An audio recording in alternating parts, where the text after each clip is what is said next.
New Orleans, gotta love it here. Tonight is our last night here. We decided to stay an extra night because we loved it so much. Only a handful of cities that have affected me as far as just overall excitement and joy. London, Paris, New York, and now we can add New Orleans to that lineup because it's great here. We were only gonna be here 2 nights. We stayed Sunday night, and I'm glad we did because now I'm full of shrimp creole, red beans and rice, and rabbit jambalaya. And of course a little bit of fried chicken in there, and of course some nice libations that we've enjoyed over the weekend. So here I am standing, as you might guess, behind me the Mississippi River. It's a beautiful night here. It's a beautiful January night. It's a little cold, but not too bad. Over here we see the St. Louis Cathedral that Donna Baker is showing you.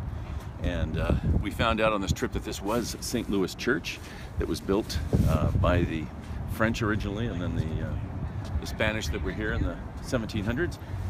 But when we took it over, when America took this over in 1803, subsequently we added all the top to it to make it look like a cathedral, and actually renamed it as a cathedral. So this is exactly where the French decided in 1718. This is where they decided to build a city here, and this is what we know as the French Quarter. And of course New Orleans is the one remaining, if probably the only remaining French colony that we can see. And of course Spain owned it for a little while. In fact, it was actually Spain that built all those buildings that you see in the French Quarter. Those are Spanish designed. We learned that was the got to come here to learn things. And the French were building things out of wood that like to burn down, so it was actually the Spanish that figured out how to build it out of bricks that they could make out of mud out of this area. So first night we were in where? Yes, Bourbon Street. Had to go to Bourbon Street, first place. Got to see that. It's kind of crazy. It's kind of wild. It's kind of a little on the touristy side, but it was fun. We had a great time. There was still some great music playing, and of course opportunities. There's still some wonderful places along Bourbon Street because it's one of the main drags. We prefer, I think, Royale Street, one street down. But we've had a really great time just hanging out here in New Orleans, and just the people here are so darn friendly. And take a look at this. Look at the Mississippi. It must be pretty deep, right? Look at that tanker. We got a big one. We got the bridge that we can look at, and it's sunset here. It's in the 40s, and the sun is setting. And over here, back in town over here in the French Quarter, one thing I didn't realize about New Orleans, you can see the city. It's a good-sized city, just like any city, like Phoenix or Seattle. But it's the French Quarter that really brings them in. You come for the French Quarter, and it brings them in. It's just a small part, really a small part of New Orleans. So we go over here to the Andrew Jackson Park, which is where we took a historical tour today, which was a lot of fun, and we learned a lot about the history of New Orleans. As you know, we learned all this stuff in 6th grade history. Did we listen? Not really. But the French settled it in 1703, and then the Spanish came by and took it over somewhere around the middle of the 1700s, and then the French, Napoleon specifically, wanted it, and he knew that the Americans would make sure that his ultimate enemy, the Brits, would not be able to take over, and that we would fight to the end from letting the Brits take over Louisiana. Of course, they lost it at the War of 1812.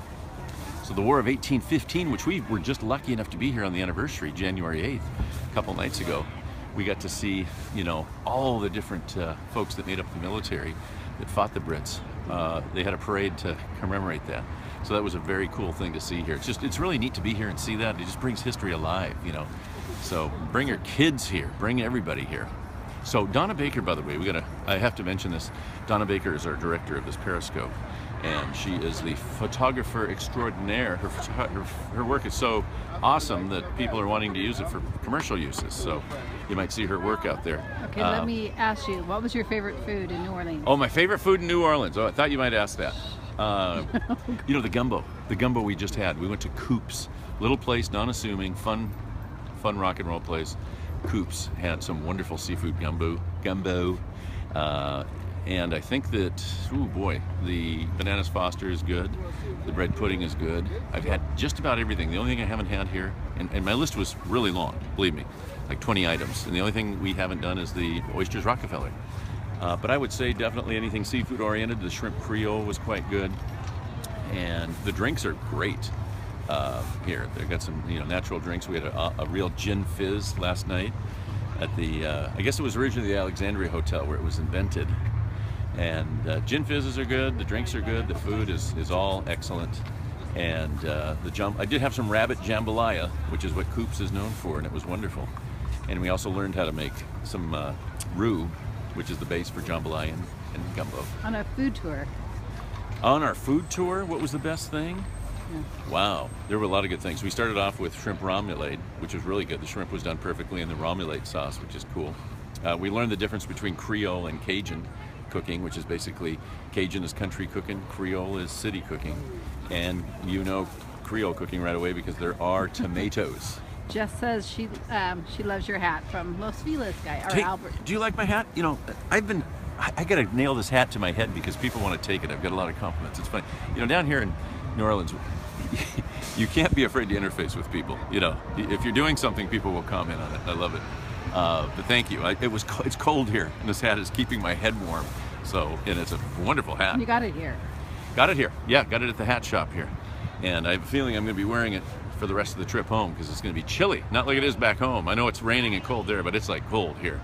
So it's a lot of fun. Someone asked about breakfast. Breakfast. Well, we ate breakfast at the Court of the Twin Sisters, which is... Two sisters. Oh, I thought they were twins. No. Identical, maybe they're identical cousins. Anyway, Court of the Twin Sisters used to be a residence of just a beautiful governor's mansion.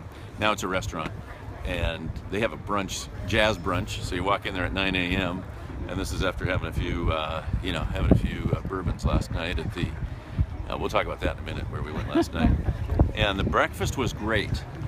It was a true brunch. It was a buffet. I think there was 80 different items. 80 different items. You walk in, they had a station. We found out later, our waiter told us they'll actually make you an omelet with crab and shrimp, and then they'll pour hollandaise sauce over the top. But they did have eggs Benedict as well. And they had, for breakfast you could get the jambalaya, the Creole, and everything they're known for. They had shrimp, cold shrimp that you could peel and eat, and they had all kinds of different salads, slaws, things like that. But they had ham, honey glazed ham. They had glazed yams, sweet potatoes. They had buttermilk biscuits that were just melt in your mouth. Of course, rice, Saudi gumbo. Arabia. Saudi Arabia, how you guys doing? Yeah, come out here. Come and visit New Orleans. We got people from all over the world watching these periscopes. Russia. So Russia, hello Russia. No. Come on out. Keep your comrade warm. Back in the USSR. So what did we do last night? So what did we do last night? Okay, so we went over to Bourbon Street's fun. It's a been there, done that thing. I think you youngsters would love it because it's like 24/7 power partying. But the place to go for the good music, the musicians, if you want to see the guys that know what they're doing playing jazz, guys and gals, you go to Frenchman Street, and it's just outside of the French Quarter. Just steps outside. And we went to the Spotted Cat, and we heard some jazz that was phenomenal. And what was cool about that place, it's not a real big club. You just go in, maybe 100 people fit in there. You barely make it over to the bar. And we got the best seats in the house. We ended up just kind of sitting on the piano bench. They said, hey, if a piano player shows up, you might have to move. Because people do show up. They show up with their instruments, and you just think they're these people that are just in the audience, and then they suddenly show up on stage. We had a couple of singers, female singers. One sang All of Me. Another one, these are just like girls that were sitting there like any of the other girls, young girls hanging out. And all of a sudden they're on the stage belting out the tunes, and they sound great. They had a percussion session. Jeez. And so they had the percussion was the bass and guitar. And then they had a trumpet player, trombone player, and a saxophone player. So at any given time, there were people that would come in and sing, like a guitarist, sat in for a song. But these people were awesome musicians. I think they come from all over, and just for an opportunity to sit in with some of these jazz players. And if you haven't been to New Orleans and you love jazz, get down here as soon as you can. Take the next flight and check out the jazz. Just the scene. Everything is so casual, friendly, and we love it here. It's just a great place. It's hard for us to leave. So, we love it so much, Donna and I. It must show on our faces because we're walking down Charter Street, looking at these beautiful colonial apartments, and all of a sudden the guy says, hey, want to take a look? Want to take a look at one of these? There's one available. So we're doing, House Hunters International or something. We're walking through this apartment, 350 square feet, brick, and and white pane glass in a garden setting. Beautiful, tiny. I mean, you could barely. And that the bathroom was normal. 350 square feet. 350 square feet. The bedroom was probably 8 by 8 at the most. The kitchen and living area was probably 10 by 8, but it was all brick and really charming and cool and a great location. $1,500 a month if you want it, but you got to do a 1-year lease. So I don't know if they negotiate on that. So it was kind of cool. All of a sudden we're touring apartments. So what have we not done here? That's for sure. But we ate a lot, and you can find all our pictures on. Yes, Donna Baker that was her voice that you were hearing. You can find our pictures on Instagram under Savory Road. Of course, you're doing the Periscope, you know about that. Go to our website and you can find links to our podcast. We're doing these very informal podcasts, kind of like these Periscopes, Donna and I, as we're in the car, gives us something to do. So we talk about what we've done and fun we're having. What the road trip is? The road trip, LA to LA. We're going from Los Angeles, our home, to Louisiana. We're as far east as we're going right now. This is about 2,000 miles.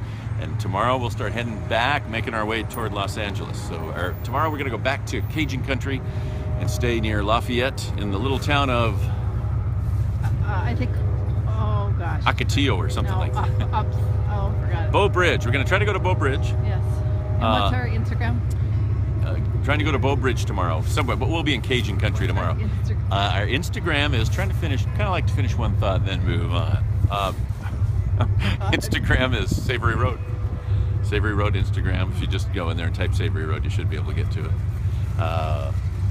So anyway, we're having a great time here. Love it. I don't know how anybody wouldn't. The only way you wouldn't have a good time in New Orleans is if you keep to yourself and you don't like interfacing with strangers. If that's the kind of person you are. You could be that kind of person, but suddenly become more outgoing. They would train you here to become more outgoing, but I love it. I think it's great. It's cool just talking to strangers all the time. So anyway, we're gonna go. Don and I, we're gonna go find some beignets. We've already done Cafe Du Monde. We've heard of some other great places that are beignets. Hey, a little trivia. The Spanish invented that, not the French. The Spanish invented this concept of what we call now the beignets. So you would learn that here. But there's the New Orleans classic is to just have the fried dough, something similar to a donut, but it's fresh, tastes better than any donut you've ever had. And then just put like 2 pounds of powdered sugar all over the thing. So when you walk down the street, you know who's been to Cafe Du Monde. All right, hey, thanks for joining us. I'll look forward to seeing you next time. We're gonna go have a little fun in the Big Easy.